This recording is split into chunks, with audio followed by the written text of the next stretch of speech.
नमस्ते। आज एक कहानी सुनते हैं। एक ऐसे घर की कहानी जहां बेटी की विदाई के बाद एक अजीब सी खामोशी पसर जाती है। लेकिन ये सिर्फ एक खामोशी नहीं है, ये एक ऐसी कहानी है जो हमें सोचने पर मजबूर कर देगी कि एक बेटी की असली कीमत क्या होती है। तो सोचिए, एक घर है जहां अभी कुछ घंटे पहले तक शहनाई की आवाज थी, रौनक थी, मेहमान थे, और अब वहां एक गहरा सन्नाटा है। बेटी की विदाई हो चुकी है और उसके जाने के बाद घर एकदम खाली खाली सा लग रहा है। और ये जो खामोशी है ना, ये सिर्फ शोर का ना होना नहीं है।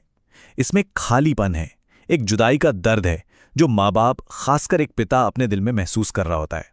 ऐसा लगता है जैसे घर का एक बहुत जरूरी हिस्सा अब वहां है ही नहीं। पर इस खामोशी की वजह सिर्फ बेटी का जाना नहीं है।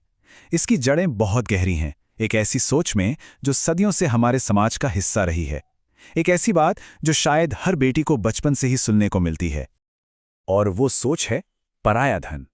मतलब बेटी अपनी नहीं बल्कि किसी और की अमानत है, किसी और की संपत्ति है जिसे बड़े प्यार से पाला पोसा जाता है, लेकिन सिर्फ इसलिए ताकि एक दिन उसे किसी और के घर भेज दिया जाए। तो पराया धन का मतलब क्या हुआ? कोई ऐसी चीज जो अस्थायी है, जो एक जिम्मेदारी है और जो आखिर में है तो दूसरों की ही। ये सोच ही अपने आप में एक बोझ जैसी लगती है ना? लेकिन रुकिए, कहानी का दूसरा पहलू अभी बाकी है।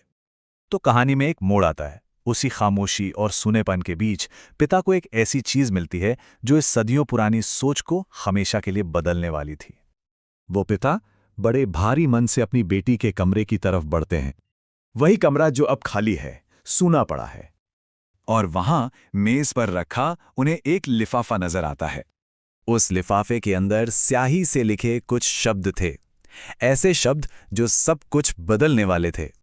ये सिर्फ एक खत नहीं था, ये उस बेटी की आवाज थी, एक ऐसा नजरिया जो सालों से चली आ रही एक धारणा को सीधी चुनौती दे रहा था। खत कुछ इस तरह शुरू होता है, पापा, आप हमेशा कहते थे ना कि मैं पराया धन हूं। तो सुनिए, इस लिफाफे में मेरी पहली तनख्वाह के पैसे हैं, आप इनसे अपनी आंखों का ऑपरेशन करवा लेना। ये सिर्फ पैसे नहीं थे, ये फिक्र थी, ये प्यार था, ये एक जिम्मेदारी का एहसास था।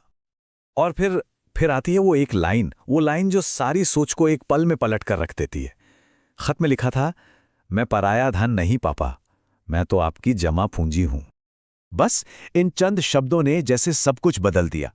पराया धन से जमा पूंजी तक का ये छोटा सा सफर एक बेटी के होने के मतलब को, उसकी भूमिका को एक बिल्कुल नया अर्थ दे गया। सोचिए, जमा पूंजी क्या होती है? वो जो मुश्किल वक्त में काम आए, जो आपकी ताकत बने, जो हमेशा आपकी अपनी रहे। जमा पूंजी कोई बोझ नहीं होती, वो तो सहारा होती है।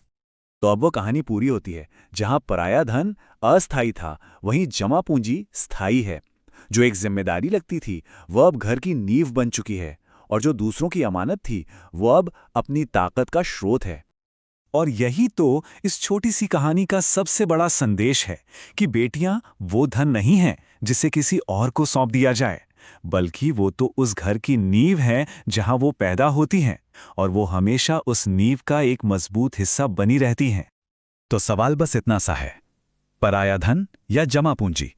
हम अपनी बेटियों को असल में क्या समझते हैं, क्या मानते हैं? ये एक ऐसा सवाल है जिस पर हम सबको सोचना जरूर चाहिए।